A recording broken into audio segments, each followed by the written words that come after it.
It was a tough job, but we finally have Morello where we want him.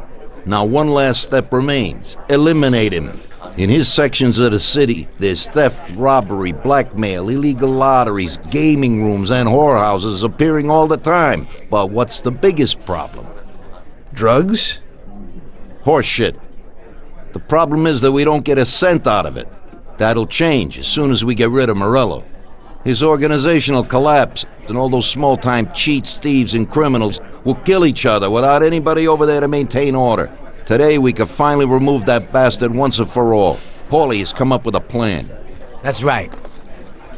What my informants tell me, we have one chance to get this guy. Morello watches his back and almost never shows himself in public. Goes everywhere in his bulletproof limo, clammed up like some seashell. But today he's coming out. He's going to theater to do some socializing with the creme de la creme of Lost Heaven. And we'll be there to show him something too. Isn't this a bit risky? It's risky, but this is our only opportunity to waste him in public and show everyone our power. We'll do it like this. Wait in front of the building until the end of the show. People will start coming out, so there'll be a lot of confusion. With Morello trying to make his way out, his guerrillas won't have much of a chance to notice us before we hit him. Make sure you don't draw any attention to yourselves, so no shooting. Pull your weapons when you see him. I hope I still recognize him. Shouldn't be hard. Morello likes to wear his white suits. Not many people wear them these days. Each of you get a Thompson or Lupara from Vincenzo. Wait out in front of the theater on Central Island until Morello comes out. Then go to it. The performance ends at 9 o'clock, so make sure you're there on time. It should work out fine, so don't come back without his head. Okay, boss, let's get to it. If you have the chance to say something to that bastard before you waste him, tell him that I'm not like poor old Pepone, and that this is for him. Sorry, boss? He'll know what I mean. We have a few unfinished scores from the old days.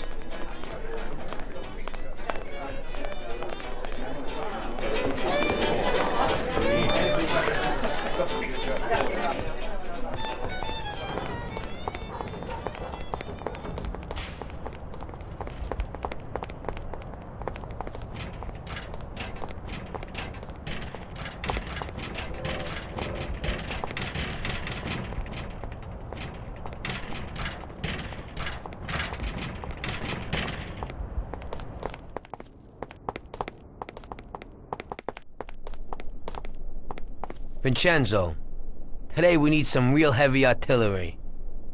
We're gonna rub out Morello. Well, I think 600 shots per minute from an old Tommy gun should do the trick.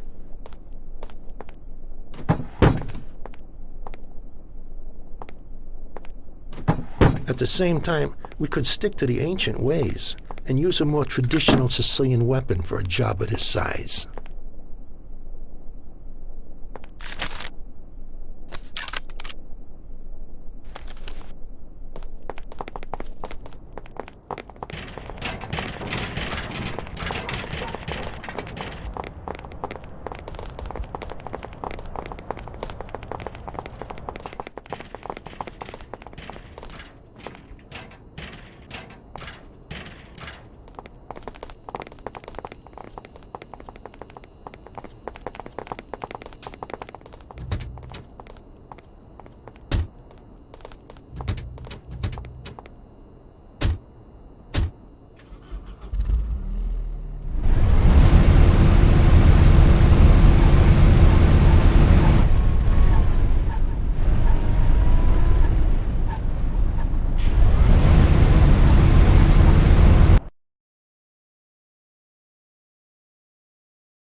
leaving already? That damn show must have finished earlier. That silver limousine! Catch him!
Brake!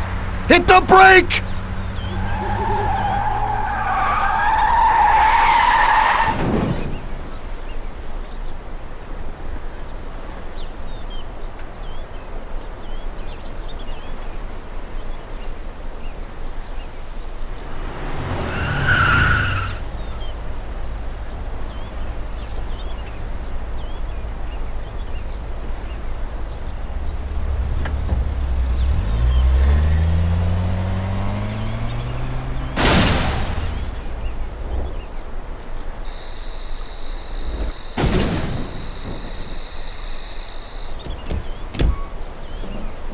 You think he's dead? Well, I guess so, yeah. Oh, Christ. Well, he's definitely dead now. Let's go. Okay, let's go.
Hey, Tom, I'm pretty beat. Drop us at the front of the bar and come back later.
Hey, Tommy. Hey, you got anything for me today? Well, today was a little rough. How come?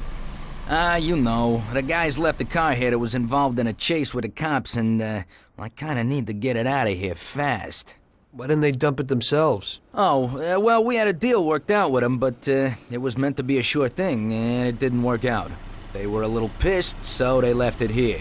What's in it for me? A lovely German sports car. That's worth the risk. I'll do it. What can I do? It's pretty simple. Take the car to the cliffs outside of town and dump it in the sea. Cool. But if the coppers spot you, there'll be trouble, so you gotta shake them. Okay.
Okay, where's the car? That guy came in for it a while ago and drove off. But he said he was going for dinner at Roy's Grill. It's downtown. It's just a little way from Pepe's restaurant. Hey, if you hurry, you'll still find a car there. What's going on? Today's Customer Appreciation Day? This one's an exception. He owes me big time. I did a bunch of jobs for him and I haven't seen $1. God knows what he does, but at the same time, he acts like a classy guy. Now, this way, he pays his debts and I pay my debt to you. And you better get going. Right, thanks.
What are you freaking doing with my car? Police! Stop thief! You'll get away with it!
So, you killed Morello. That must have felt good, huh? We celebrated. Salieri was thrilled, of course. We ran the whole town, practically, and there seemed to be an end to the bloodshed. For a while, I felt like a king, until I came to a realization. If a regular guy like me could kill the most powerful man in the city, what good was all his power? Hell, if he hadn't been so powerful, he'd probably still be alive. It seemed to me that no matter how strong someone was, there was always somebody stronger to take them out. So where did that intuitive thought take you? Greediness is bullshit. When you have no money, you think that a few bucks a month will be enough. Then you realize that it wouldn't be bad to have a nice car. You get a great job in some high-up position, but in actuality, you're thinking about going higher. Before you know it, you want to be the President of the United States, and you want to win the war against the Germans. Luckily, that won't happen. Plus, the whole strategy of watching other people's backs has one basic flaw. The whole time you have to watch your own back, in case someone else has the same idea. So I thought to myself that maybe I ought to change my priorities a little. Great Bible story. Laugh it up. You know where it got me in the end. This. Who is it? It's from 1920. The old man is Don Pepone. The two younger ones are Salieri and Morello. This photo convinced me that this kind of life is poisonous. Morello and Salieri were friends, and they were both commanders of Pepone's regime. But in the 1920s, they got Don Pepone killed because of some deal. Strangely enough, Salieri still admires the guy now. Afterward, they divided up the city, and each ruled their own part of it. But they started to compete with each other. I ended up being Salieri's instrument of death to kill his best friend, to save him from looking Morello in the eye. It occurred to me that my friends and the people I loved were the same. Someday I'd turn to Paulie and be looking straight down the barrel of a gun. I couldn't be sure of anybody, above or below me. But you were risking your life every day. Being a sharpshooter for the Mafia ain't no bed of roses the way you tell it. It's different when you're living it. When you're full of energy and you're fighting for your life with someone who's like your brother. You're just two soldiers who know what needs to be done. And it all depends on your ability to survive. It's a war. The constant feeling that you can't even trust your best friend is terrible. You are alone, and death can come from anywhere. I'd lie awake at night wondering if the joke my best friend told me was really just a joke, or if I should get prepared for my own execution. A person needs someone he can trust.